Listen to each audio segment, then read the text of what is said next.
What if I told you that the very appliance you rely on every single day to protect your food and safeguard your family's health is actually doing the opposite for certain foods? What if the refrigerator, that trusted centerpiece of your kitchen, is silently transforming some of your most common groceries into sources of hidden danger? This is not a theory. This is not exaggeration.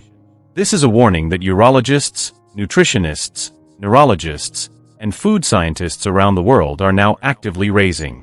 And the reason most people have never heard it is simple. We were never taught to question the refrigerator.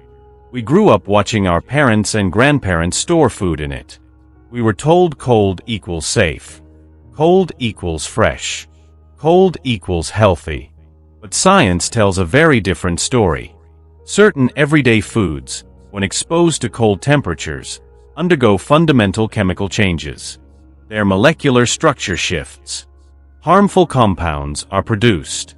Vital antioxidants are destroyed. Bacteria find the perfect environment to multiply. And the nutrients your brain and body depend on to fight disease, maintain memory, and sustain energy are quietly stripped away, meal after meal, day after day, year after year. Today, we are going to walk through 5 of the most common foods that should never be stored in your refrigerator. We will explain exactly what happens to each one when it is chilled, what specific risks that creates for your health, and most importantly, how to store each one correctly to preserve its full nutritional power and protect your long-term well-being. Stay with us through the entire video, because the 5th food on this list is something that exists in almost every single home in the world. Most people refrigerate it without a second thought.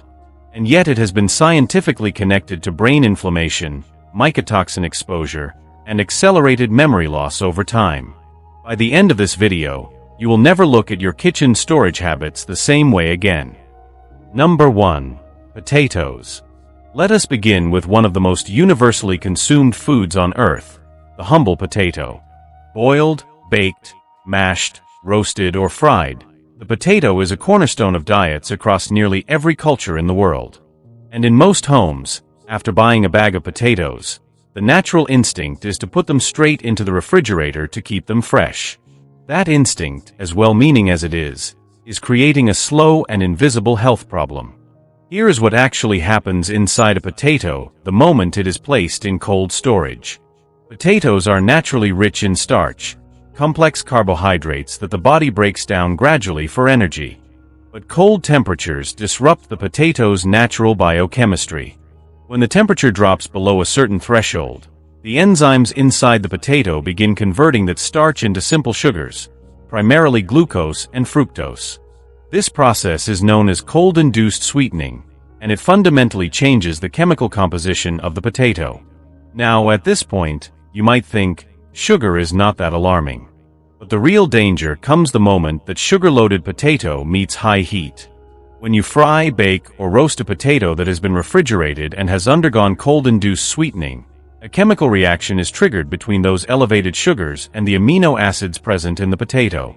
This reaction, known as the Maillard reaction, produces a compound called acrylamide. Acrylamide is not something you can see. It is not something you can smell or taste. There is no warning signal when it is present in your food. Yet it is one of the most studied and concerning compounds in modern food science.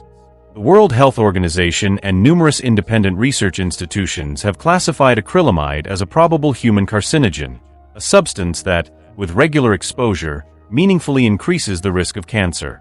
Beyond cancer, research has linked frequent acrylamide exposure to nerve damage and neurotoxicity, with studies specifically noting its potential role in accelerating cognitive decline and contributing to dementia-related damage in the aging brain. Think about what that means practically.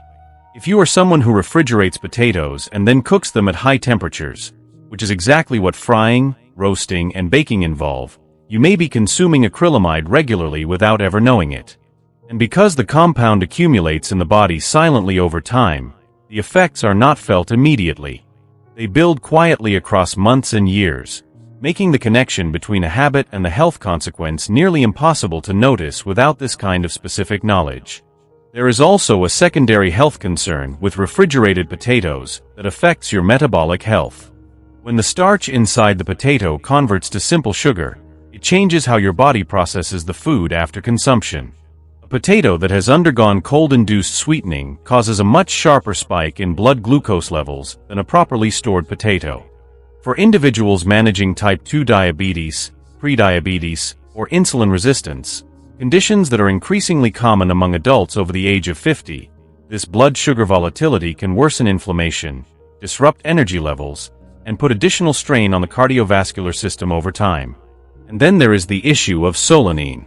When potatoes are stressed, whether by cold temperatures, light exposure, or age, they produce a natural toxin called solanine, which appears as green discoloration beneath the skin and as the development of sprouts. Solanine, even in moderate amounts, can cause nausea, vomiting, and headaches. In higher concentrations or in more vulnerable individuals, it can produce neurological symptoms. Refrigeration accelerates solanine development by stressing the potato's natural defenses. So how should potatoes be stored? The answer is beautifully simple. Keep them in a cool, dark, and dry environment. A pantry shelf, a kitchen cabinet, a paper bag tucked away from windows and heat sources.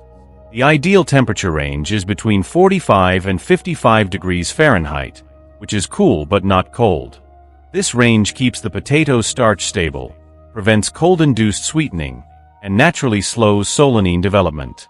Avoid plastic bags entirely, as they trap moisture and accelerate decay.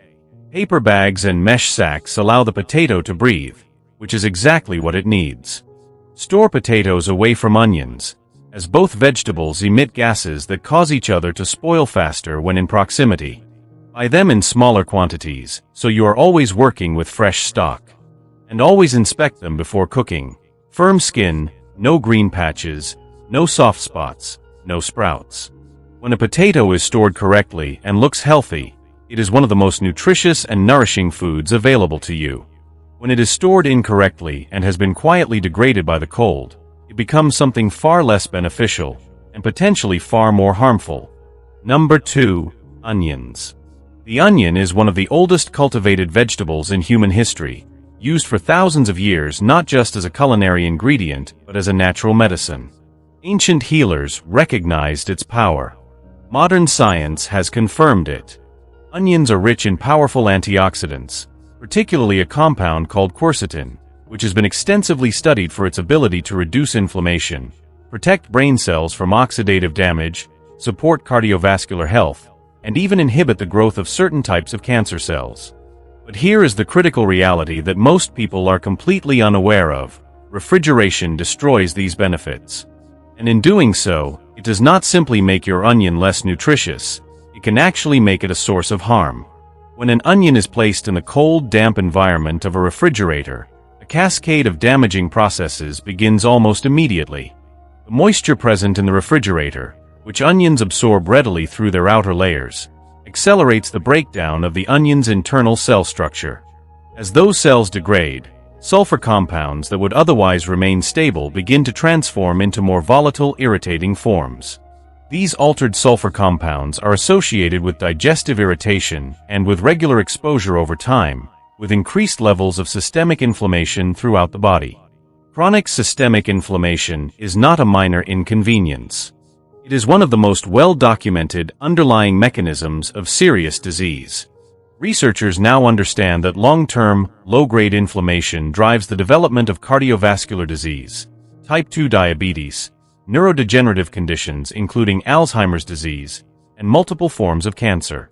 Every time you eat something that promotes inflammation, even in small amounts, even without any obvious immediate symptom, you are adding to a cumulative biological burden that eventually manifests as disease. Beyond the inflammatory concern, refrigerating onions destroys quercetin, the very compound that makes the onion such a remarkable health food in the first place. When onion cell walls break down in cold conditions, quercetin oxidizes and loses its biological activity.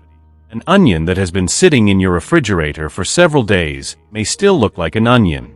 It may still smell like one and taste like one, but its most powerful protective compounds have already been significantly degraded. You are eating the shell of what the onion was supposed to be. There is also a contamination risk that extends beyond the onion itself. As onions begin to decay in the refrigerator, they release moisture and microbial matter that can spread through the air and surface contact to other nearby foods.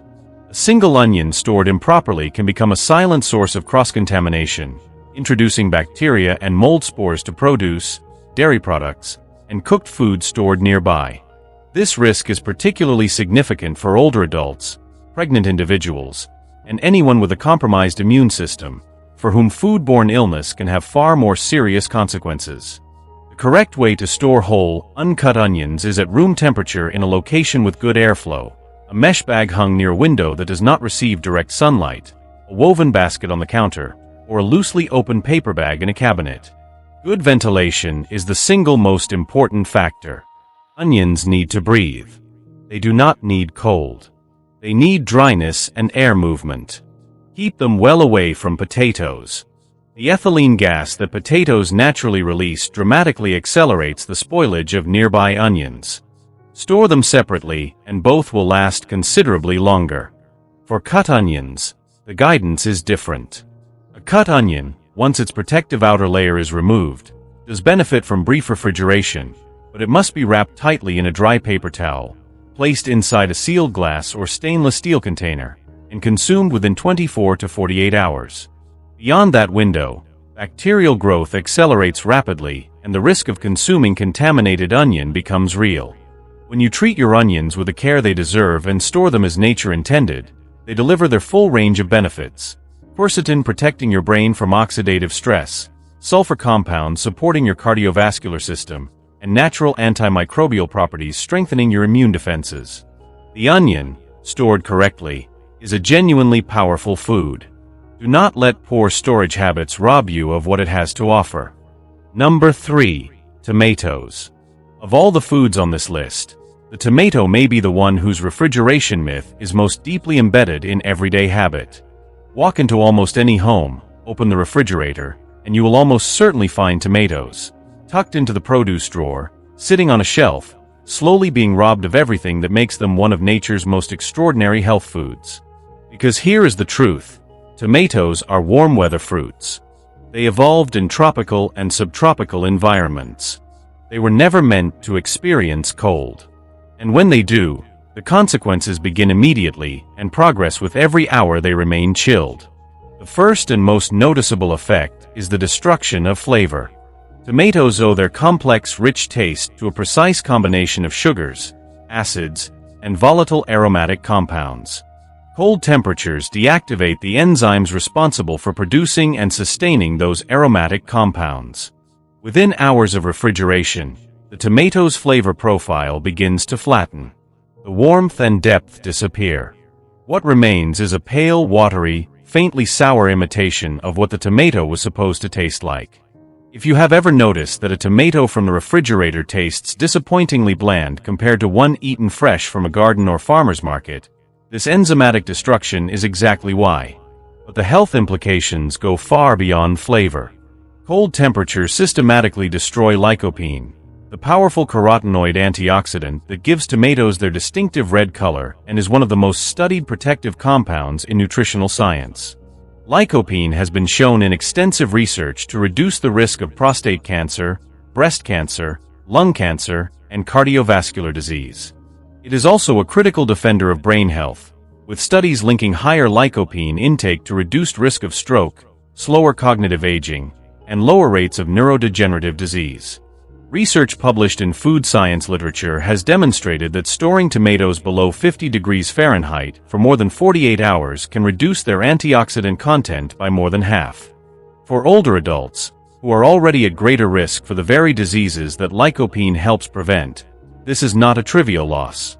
This is the systematic elimination, meal after meal, of one of the most accessible and affordable sources of brain and body protection available. Cell membrane rupture is another critical consequence of cold storage. When tomato cells are exposed to temperatures below their biological tolerance threshold, the membranes that hold the cells together break down. The internal liquid leaks out. The flesh loses its structure, becoming soft, grainy, and mealy. This textural change is not cosmetic. It reflects a fundamental breakdown in the tomato's biological integrity.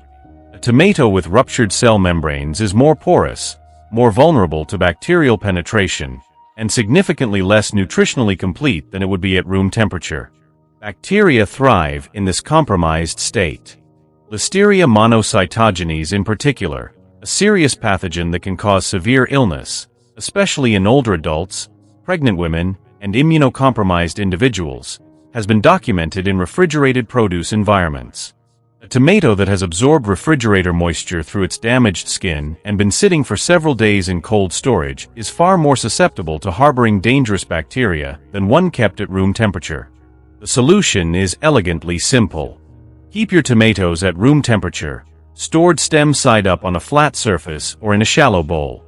Stem side up is important because the stem scar, if facing down, can trap moisture and accelerate rotting.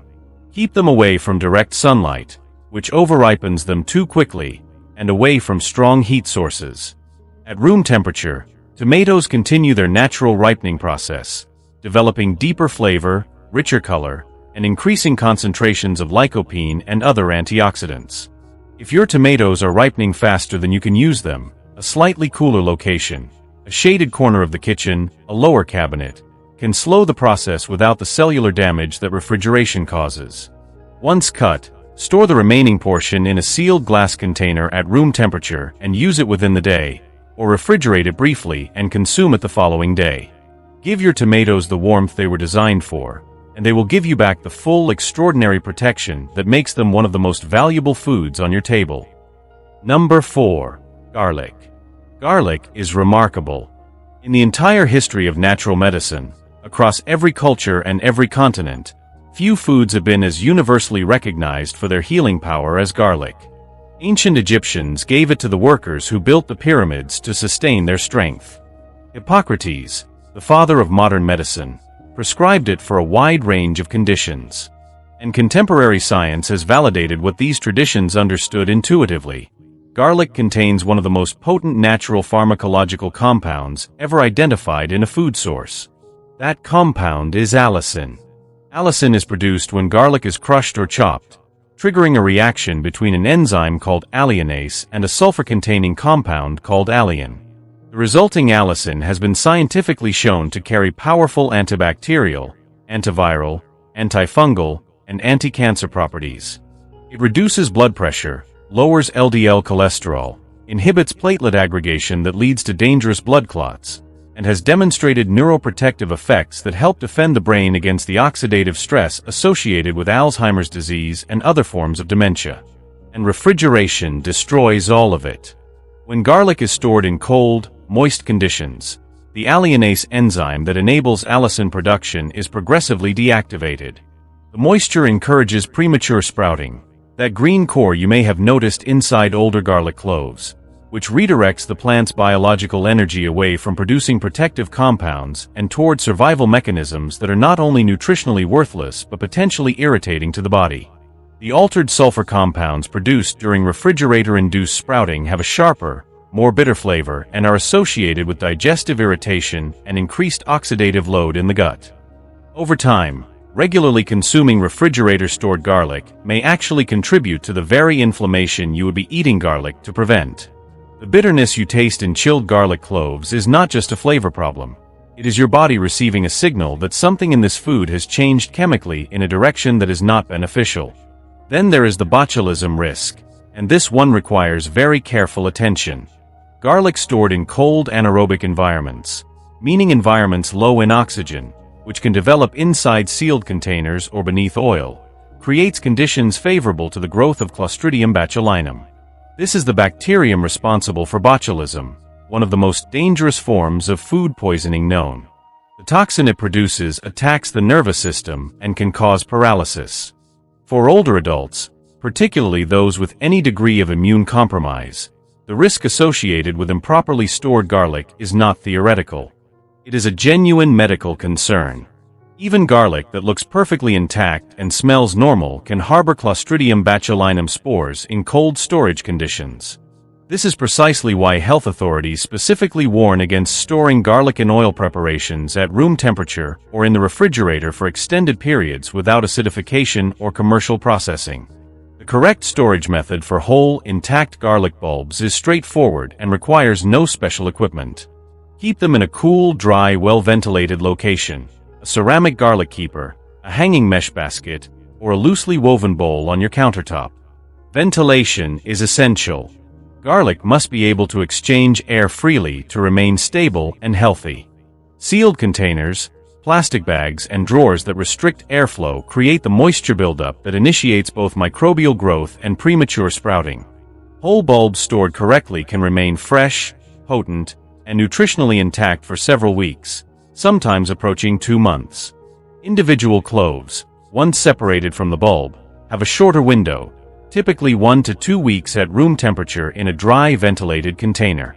If you have already peeled or minced your garlic and genuinely need to store it for a short period, a sealed glass jar in the refrigerator is acceptable, but only for 2 to 3 days at most, and it should be used promptly. Respect garlic as the living medicine it is. Store it with care, use it fresh, and it will deliver its full extraordinary range of protective benefits to your brain, your heart, your immune system, and every cell in your body. Number 5. Bread. We arrive now at the 5th food on our list, and the one that may genuinely surprise you most, because it is the one that is most universally and reflexively refrigerated by households everywhere in the world. Bread. It seems so logical, does it not? Bread gets moldy. Mold is bad. The refrigerator prevents mold. Therefore, the refrigerator protects your bread. This reasoning is so intuitive, so straightforward, that questioning it almost feels unnecessary. And yet it is precisely this kind of unexamined assumption that food scientists and medical researchers are now urging people to rethink, because the reality of what refrigeration does to bread is not only different from what most people believe, it is in several key ways the exact opposite. Let us start with what refrigeration actually does to bread's physical and chemical structure. Bread is largely composed of starch, complex carbohydrate chains that, when bread is freshly baked, are arranged in an open, soft, digestible structure called a gelatinized state. This is what gives fresh bread its softness, its pleasant chew, its satisfying texture. But starch is not static. Under cold temperatures, those starch chains begin to realign and recrystallize in a process called starch retrogradation. As retrogradation progresses, the bread loses moisture, becomes dense and hard, and undergoes a fundamental change in how the body is able to digest it. Retrograde starch is significantly harder for the digestive system to break down. It requires more enzymatic activity, places more demand on the gut, and is associated with increased production of gas and bloating.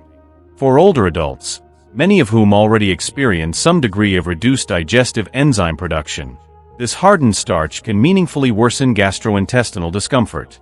Retrograde starch also affects blood sugar regulation. Rather than being digested gradually and releasing energy steadily, it tends to produce more unpredictable glucose responses, which is problematic for anyone managing blood sugar conditions.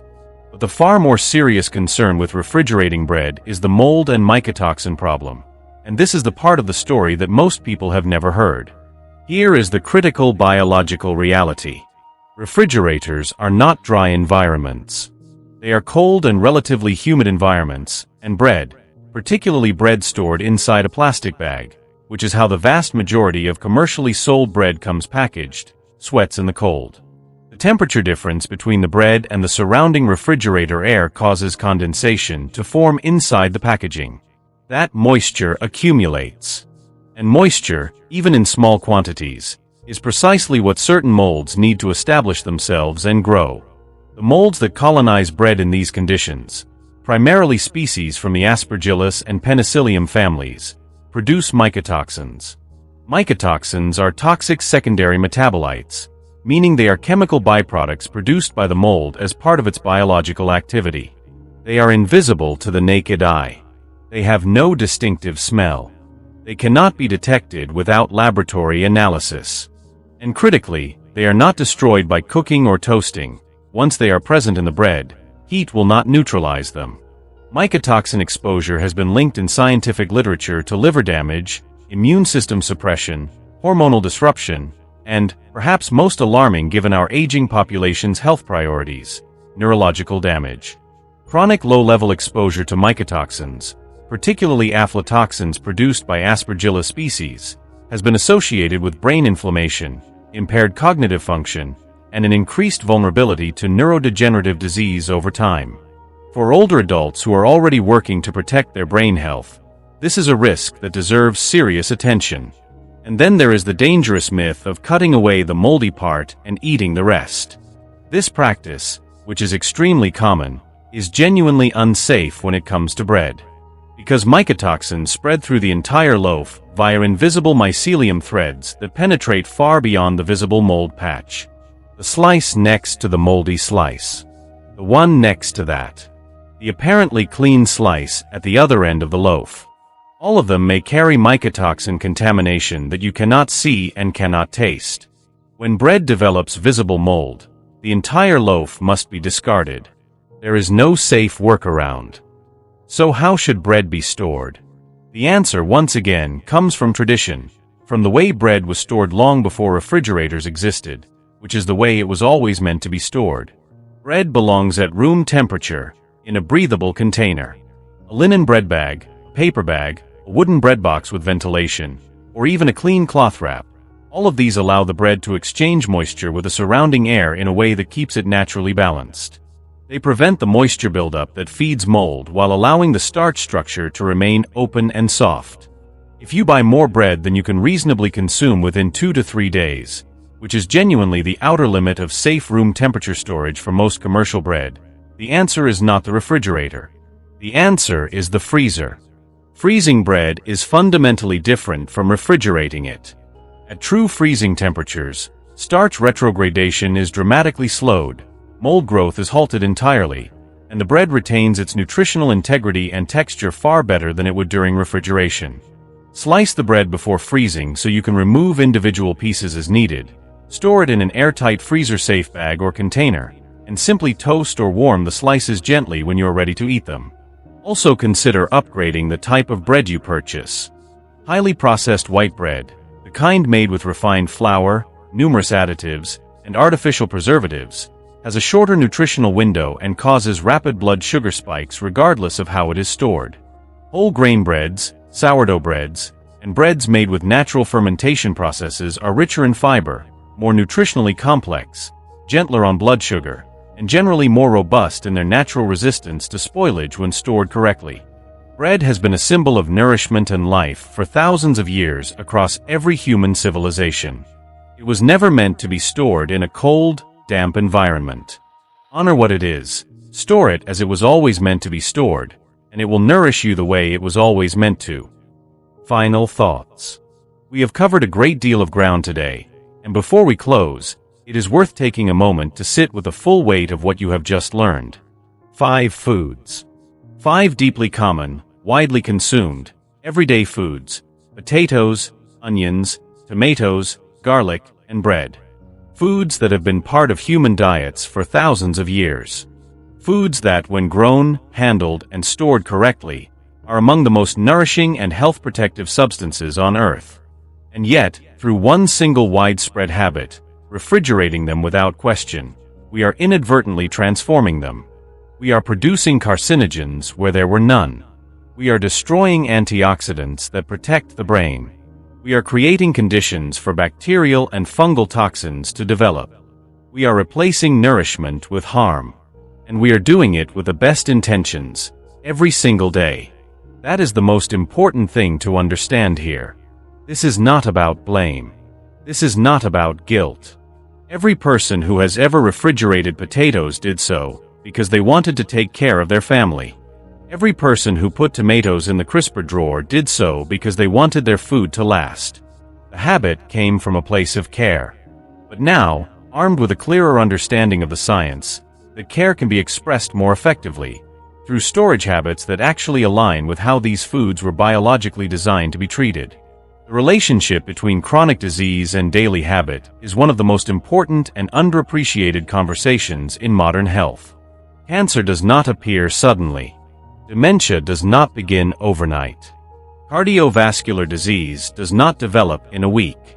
These conditions build slowly, over years and decades, through the accumulated effect of thousands of small choices made without full awareness of their consequences. Diet is one of the most powerful variables in that equation. And within diet, storage, the step that comes even before cooking, is a variable that most people have never thought to examine. What you have learned today is that you have more control than you may have realized. You do not need specialized equipment. You do not need expensive supplements. You do not need a complete dietary overhaul. You need a pantry shelf for your potatoes, a mesh bag for your onions, a countertop spot for your tomatoes and garlic, a linen bag or bread box for your bread. These are adjustments that cost nothing and take seconds to implement, and their cumulative effect on your health, practiced consistently over months and years, can be genuinely profound. For older adults in particular, these adjustments carry special significance. The brain becomes more vulnerable to oxidative stress, inflammation, and toxic compounds as we age. The immune system becomes less resilient. The digestive system becomes more sensitive. The very systems that protect us from the diseases we most fear become less robust over time, which means the quality and integrity of what we put into our bodies matters more, not less, as the years pass. Taking steps now to reduce acrylamide exposure, preserve antioxidant intake, eliminate mycotoxin risk, and protect the gut microbiome is not a minor lifestyle tweak. It is an investment in the clarity, vitality, and longevity that every person deserves to experience as fully as possible for as long as possible. You have spent a lifetime caring for others. You have cooked meals, raised families, worked hard, and given generously. This is your invitation to turn that same thoughtfulness inward, to care for your own body and brain with the same diligence and love you have always extended to the people around you. Small changes. Real results. Starting today. Thank you so much for being here and for giving your time and attention to something that genuinely matters for your health. If you found value in this video, please take a moment to like it and share it with someone you love, a family member, a friend, a neighbor who might benefit from hearing this. Every share extends this message to someone who needs it. If you have not yet subscribed, please do so now and turn on the notification bell so you never miss an upload. Leave a comment below and tell us, which of these 5 foods surprised you most? Which habit are you going to change first? We read every comment, and your words genuinely inspire us to keep creating content that empowers and informs. We will see you in the next video. Take good care of yourself, because you are absolutely worth it.